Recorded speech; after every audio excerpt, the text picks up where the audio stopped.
Beber 2 litros de auga ao día.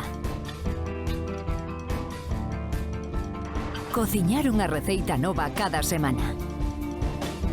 Aprender idiomas. Consumir 5 pezas de froita ao día. Ensinarlle algo novo ao meu fillo todos os días. Gústame ir ao súper.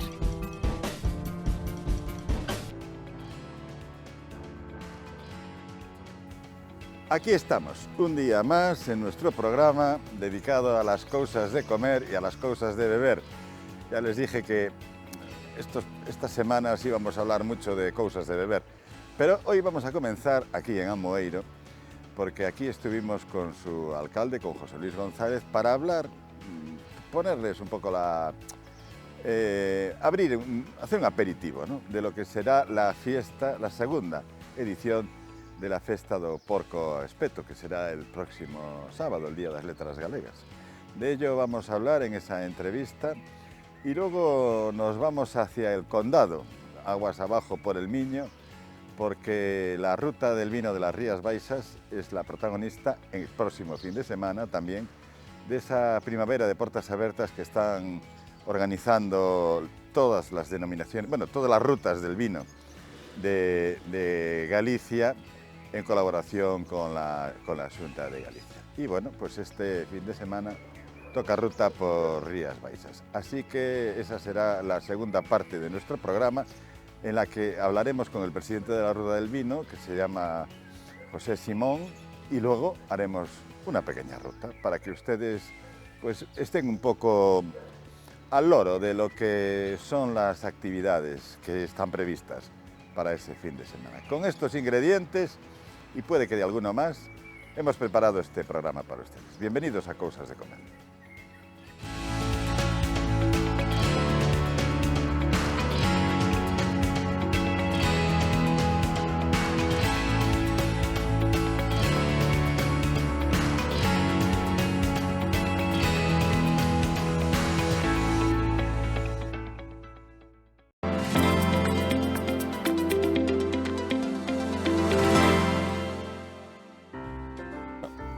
Al final a tarde quedou bastante ben.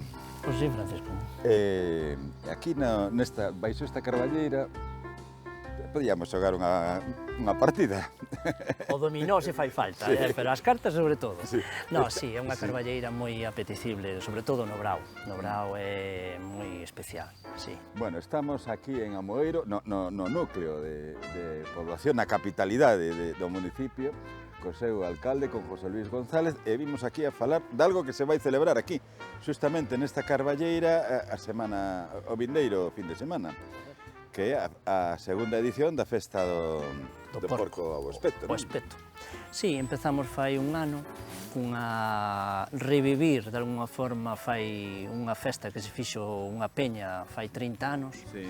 e que quedou, transcurso dos anos, foi quedando no olvido. Claro. E pois agora o Concello pois fíxose cargo del, é o segundo ano, e intentamos, sempre vai ser a partir do día próximo, sempre despois a do 14, o seguinte sábado, despois a do 14 de maio, sempre vai ser así. E por qué?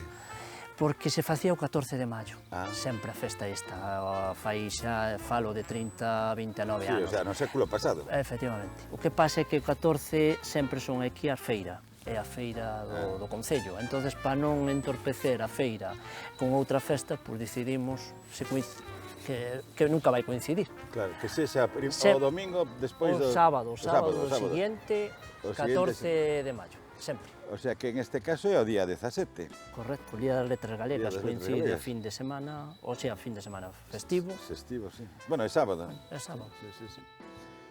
Temos ao redor da parte gastronómica hai outro tipo de actividades, desenvolvense ou vai todo centrado na comida? No, ese día vai ser todo centrado na comida. Esta é unha comida que queremos promocionar desde o Concello, como teñen outros concellos a súa festa gastronómica, Sí.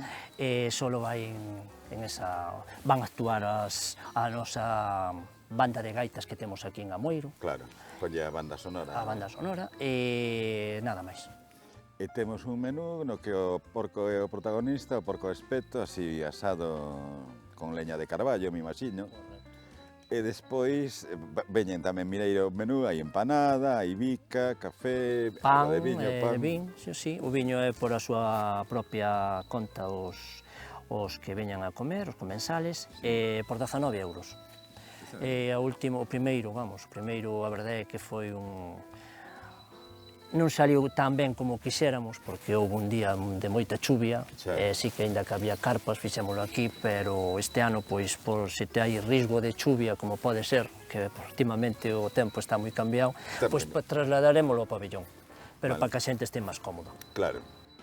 E asas ali no pabellón? E asas ali fora no pabellón. Hai ali un sitio, non é parecido a este, pero este é moito máis... non sei... Bueno, hai que poñerlle uns ovos a Santa Clara para tamén que... é verdade, tamén é verdade.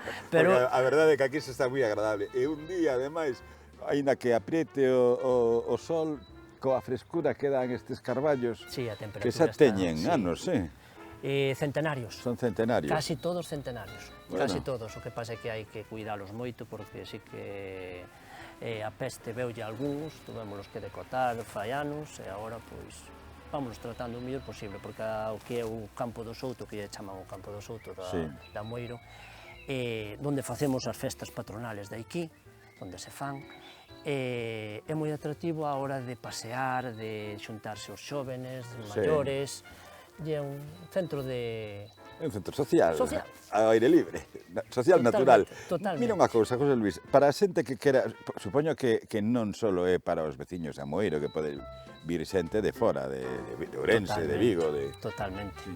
Trátase de promocionalo a nivel, pois, o estas radios non só na ciudad, nego da provincia, fora da provincia. Claro, entón, porque aquí as entradas, como se consiguen?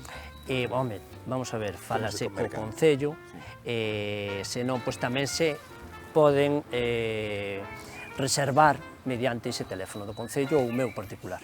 Chamando o Concello... Sin problema ningún. Que ven, bueno, a xente o pode mirar en internet, porque agora xa non hai guías telefónicas. Que va, ahora nada.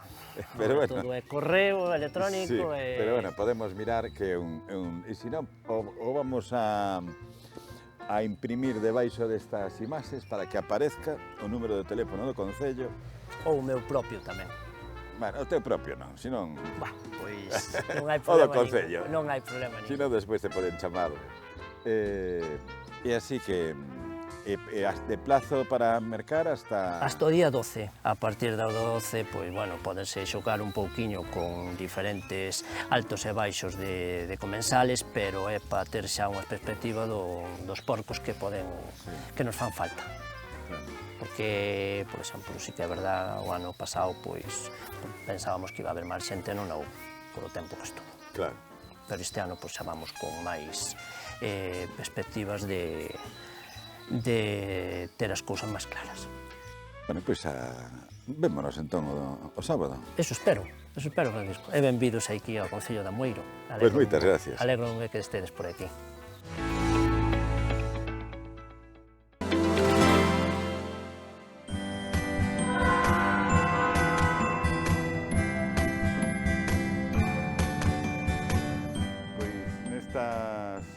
Jornadas, esta primavera de portas abertas, nesta semana imos a falar da ruta do viño de Rías Baixas. E temos con nos ao presidente da ruta, que é José Simón. Bos días. Bueno, Rías Baixas non é un territorio así, digamos que uniforme, ten varias subzonas, non? Agora estamos aquí no Condado. Sí, efectivamente, Rías Baixas ten 2 ou 3 territorios que son máis de costa, como é o Salnés e como é o Rosal. Despois ten a zona do Condado, as tradicionales e tal, que é un territorio un poquinho máis interior, con influencia marítima, pero tamén influencia de ribeira, porque nós somos unha zona que estamos moi influenciada, máis que polo mar, polo río Miño. Claro. Bueno, e en estas rutas, ademais, desenvolvense actividades en ambas as dúas zonas. Bueno, na zona do Rosal, Salnés e Condado. Sí, por exemplo, na zona directamente as actividades que propón a ruta pois máis ou menos están compartidas, son máis ou menos uniformes. Despois, dentro do noso entorno, vinculadas externamente ca Ruta do Viño, pois obviamente aquí hai máis actividades dedicadas á montaña, como son rutas en bicicleta, como son andainas polos paraxes aquí ribeireños que temos no Miño e tal, marchas, bueno, tamén descensos polo río, en piragua ou en kayak e tal. Entonces, bueno, aquí enfocámonos un poquinho máis o paisaxe de ribeira, no que é a zona dos aldés, posiblemente paisaxes, actividades que teñen que ver co mar. Cantas adegas participan na Ruta do Viño, sabes así? Eu non sei que debemos en torno estar cerca de 30 por aí, me pillas ahora con ese dato, pero por aí. En torno a ese... Bueno, Rías Baixas é ademais a denominación de origen que máis adegas ten, entón tamén é a que máis adegas ten a súa ruta. Dentro daqui de Galicia somos de hoxe en día máis grande, con maior número de viticultores, con máis superficie e tamén con maior número de adegas, que ahora mismo deben estar entre 160 e 170 dentro dese entorno. Sí. Unha cousa, aparte, bueno, a xente que ven a Ruta do Viño, non? Desenvolve actividades nas adegas, non? Catas, que tipo de actividades se desenvolven? Bueno, primeiro, nos organizamos con visitas paisajísticas para ver a viña, como influye o entorno na viña, como influye a viña no entorno. Iso con un tempo é algo bonito, tens que entender que a influencia do viñedo no paisaxe é enriquecedora, que calquer paisaxe vitivinícola é un paisaxe normalmente rico, paisaxísticamente falando. Depois acompañados por unha visita máis ou menos ilustrativa de como se fai o viño da adega, un pouco tanto desde o punto de vista técnico como desde o punto de vista social, e pois normalmente terminase cunha cata ou cun maridaxe ou cunha degustación. Bueno, iso xa depende do tipo de visita, cando é, o número de persoas. Falabas agora do tema do viñedo, e ademais que Rías Baixas ten esa característica específica do viñedo en Parra, non? Que non se ve... É moi pouco frecuente, hai algunha zona aquí no sur de España, na zona de Murcia, pero orientada sobre todo a uva de mesa. En algunha zona de Italia tamén se pode encontrar cerca de Lago de Garda, Lago Como, por aí hai algunha zona onde teñen este tipo de emparrao, e despois basicamente desta zona, o sea... Aquí en Portugal. En Portugal a parra realmente moi pouquiño, o sea, eles aquí enfrente prácticamente utilizan máis o cordón simple, a espaldera que a parra, é pouco frecuente.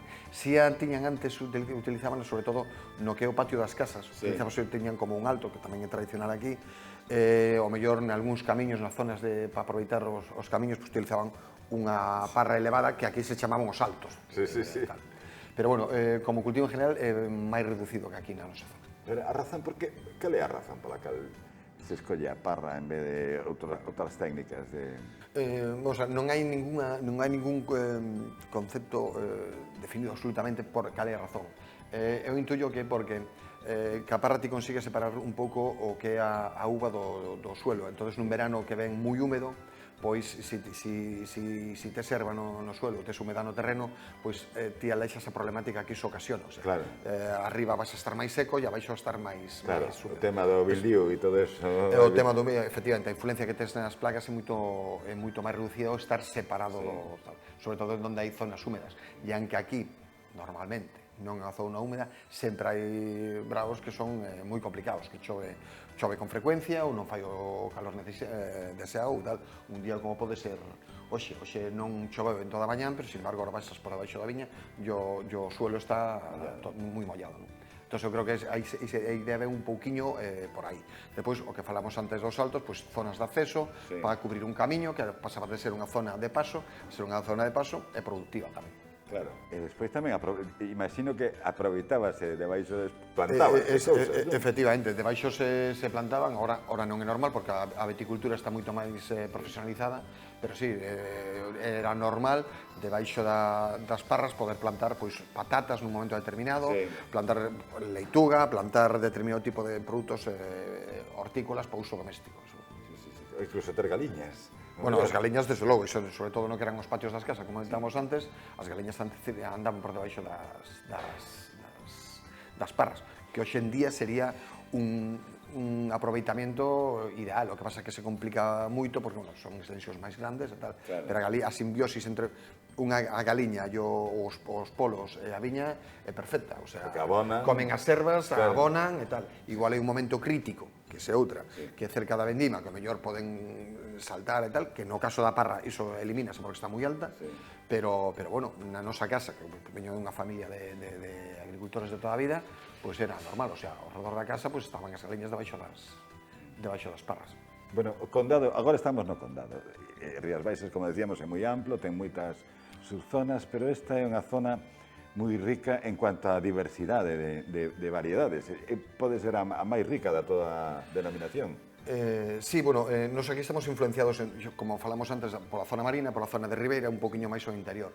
Entón, aquí, efectivamente, a variedade reina sempre foi o albariño, a variedade que producía moitísima calidad, pero, bueno, aquí a treixadura xa vai moi ben, a treixadura nas zonas máis de costa, ao mellor ten máis problemas para madurar, temos unha temperatura máis alta no branco, menos humedade, e a treixadura vai razonablemente ou moi ben, vamos. O mesmo pasa co godello, o mesmo pasa co caíño e o mesmo pasa co loureiro, non? Entonces, aí de iso dá que nos seus momentos, posiblemente, de cara a producir viños menos alcohólicos, que un poquinho menos e tal, pois a treixadura mezclada co loureiro, co albariño, pois deu lugar aos viños do condado que caracterizan esta zona. Sí, que son os viños que son de Vigo, o viño do condado era o viño. Efectivamente, aquí tradicionalmente vendíase, nos de feito comenzamos así, o sea, na casa, tanto por parte de uns abuelos como vosotros, como polos outros, vir os viñoteiros aquí a comprar viño para levar para Vigo, que iban barriles, cargamos en un camión e iban para Vigo para vender. Que viño Carballo, o Armando e outros da zona de Vigo. Bueno, pois vamos a facer entón unha pequena ruta por esta terra para que os espectadores a coñecen. Hoxe está un día maravilloso, non fai sol, que moita xente lle gusta o sol, pero hoxe está un día perfecto para camiñar, unha temperatura moi agradable e, bueno, hai uns colores que son impresionantes, como podes ver. Pois moitas gracias, Pepe. Pois gracias a vos por vir aquí e nada, todos invitados a visitarnos.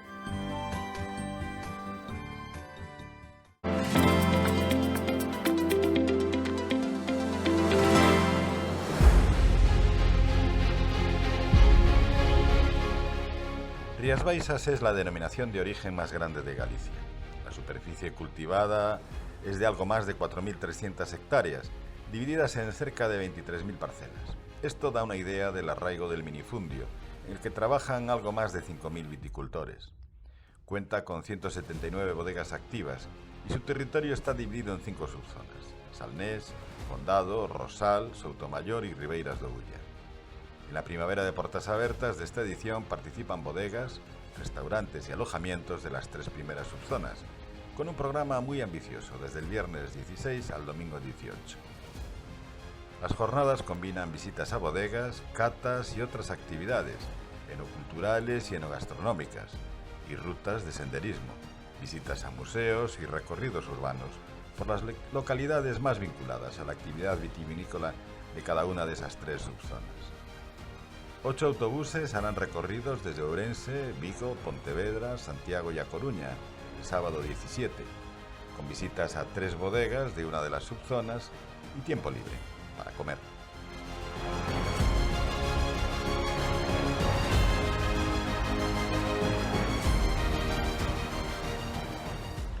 En O Condado, entre las bodegas que participan en estas jornadas de puertas abiertas se encuentran As Laxas y Bodegas Galegas Pazo de Almuiña en Arbo, o también Señorío de Rubiós en As Neves, que cuenta con un singular hotel, Nande, que participa también en la programación con diversas actividades. Las excursiones al condado en autobús dan tiempo para comer a mediodía en Salvaterra do Miño, un tiempo que también se puede aprovechar para realizar una visita a su castillo.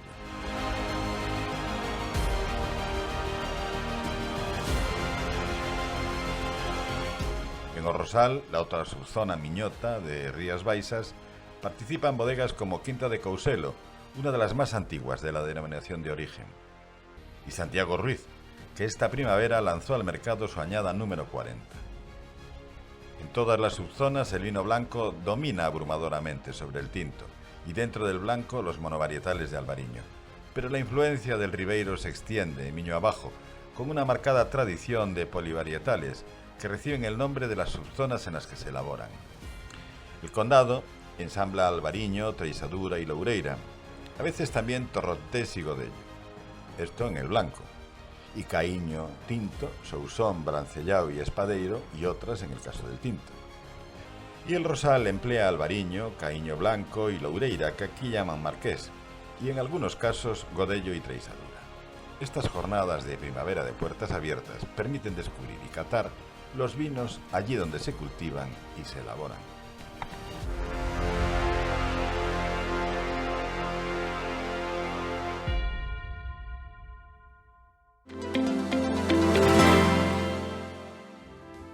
Nesta viaxe que facemos semanalmente polas cousas de comer de Vigo e da súa contorna, hoxe recalamos aquí en Chapela, en Cediño, que é un establecemento especializado en almorzos. Estamos con Marta Santa Clara, que é a súa propietaria. Marta, cando fundaches isto?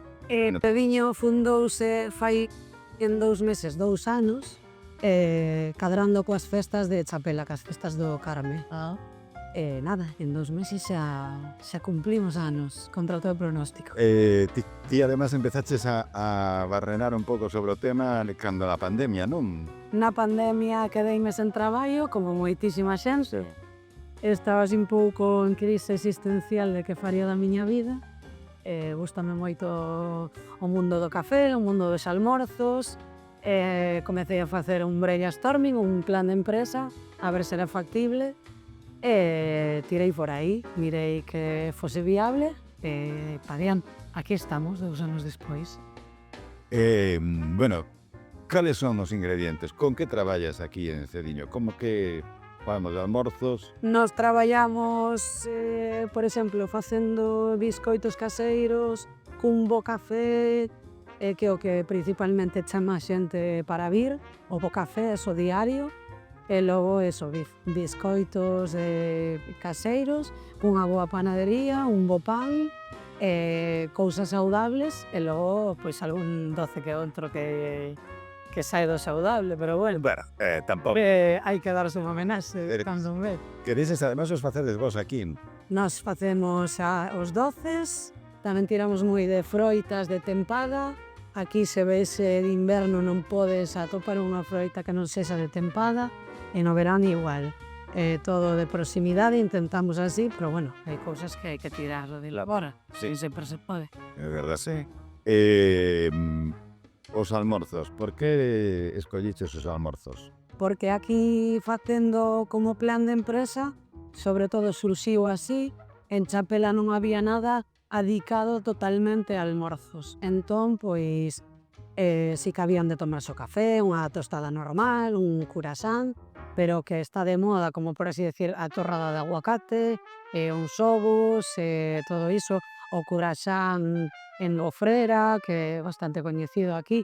Non había nada así por un sitio de almorzos. Sí. Agora está de moda. Que ademais de poder almorzar aquí, tendes a opción de almorzos a domicilio, non? Especial. E por se alguén está de aniversario podemos levarlo a casa por sorpresa.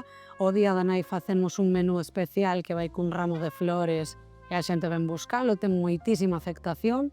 De feito, antes de abrir o primeiro mes, a xente xa estaba preguntando porque foi o mes antes, xa estábamos repartindo en todo éxito.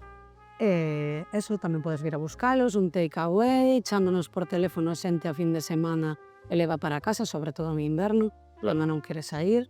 Eso, ten moi boa aceptación e por aquí non hai nada así parecido. O horario, que horario tendes? Nos abrimos en inverno de 8 a 2:30 e de 5 a 8:30 da tarde, porque pola mañá damos os almorzos e pola tarde a xente que debe vir tomar o chocolate con chus, Merendas, non? as merendas, o cafeciño, unhas tortitas, eso, algo así quentiño, por así decirlo. Non é que non demos un refresco, pero que o noso forte é café e chocolate. Sí. E agora no verán? Agora no verán facemos un horario de 8 da mañá a 3:30. Próximamente daremos os típicos bocatas para ir á praia. Tamén está saindo moito fume natural que os facemos nós, con froitas, como comentei antes, de tempada, cafés fríos para levar, eso, tirar un pouco para takeaway e levar á praia. Eso empezades a partir de xuño, non? A partir de xuño, agora estamos ata as 2:30, que é maio, aínda non remataron as clases, a xente non vai á praia, o tempo non acompaña, pero sí, que a partir do mes que ven tiramos por ese camiño. Bueno, despois destes casi 2 anos de experiencia, como vai a cousa? Cando veño por aquí está todo ateigado de xente. Non temos queixa, o local é moi pequeno, a xente quere estar tranquilo, sempre temos xente que como a nosa familia, a mesma mesa, o mesmo sitio, piden o mesmo, chaman polas mesmas cousas, e logo hai xente que venden de fora, porque agora está moi de moda o típico almorzo e vir a facer un brunch, por así dicilo. Hai xente que va probando de sitio en sitio, e xa nos din que miramos que volven a repetir, xente tanto de Vigo como de Redondela, peregrinos que sí que nos deixan bons comentarios, que repetirían se volveran a pasar. Volven a facer o camiño. Eso é, sempre queren repoñer forzas, non é o sitio no que se para, pero o peregrino para por aquí a facer o típico brunch. Eso, a xente quere estar tranquila e sempre temos eso, como decimos, a mesa da familia, a mesa de tal, a mesa de cual. Sempre repite. E non Tedes televisión, ademais, nin non droga. temos, nin queremos televisión. Si que algún día podemos poñer música que se espe tranquilo, pero a xente ven aquí a conversar. De feito, hai xente que se coñeceu aquí, comparten mesa, comparten o café. Estamos moi contentas. Antes falabas dos brunch, que é unha cousa que tamén empeza a estar moi de moda. Como é un brunch aquí? A xente, pois, a partir das 11, 12, pois non quere comer nin almorzar porque se levanta tarde, pero xa lle colle a hora da comida, entón veñen e toman o típico almorzo con ovos a prancha, un platiño ben xeitoso, un postre, un café contundente, un zume, entón iso xa cubre as dúas cousas. Charla, hai xente que tamén trae xogos de mesa, ven aquí, traen xogo de mesa e tal, entón botan ata as 2:30 que pechamos e ou van po traballo ou simplemente porque que se... O sea, que iso facedes incluso a diario. A diario. Hai xente que non tere cociñar e que non almorzou e que un plato de comida sería moi contundente. Entón, pois, estamos tendo moita aceptación con iso tamén. Bueno, pois Marta, que teñas moitísima sorte, que todo siga Pero ata agora. espero que sigamos por moitos anos máis. En breve xa facemos o aniversario. Moi ben, moitas gracias. A vos.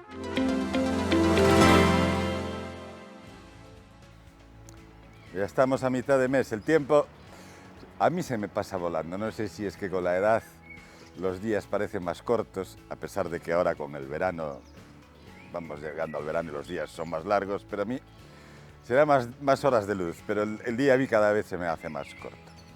Bueno, volveremos la semana que viene. Desde estas excursiones que hicimos, volveremos seguramente a Moeiro, a ver cómo se celebró la fiesta, esta segunda edición de la fiesta do Porco Espeto, y nos acercaremos hasta la Ribeira Sacra, con nuestra colección de puertas abiertas en las rutas del vino de este año 2025. Gracias por acompañarnos.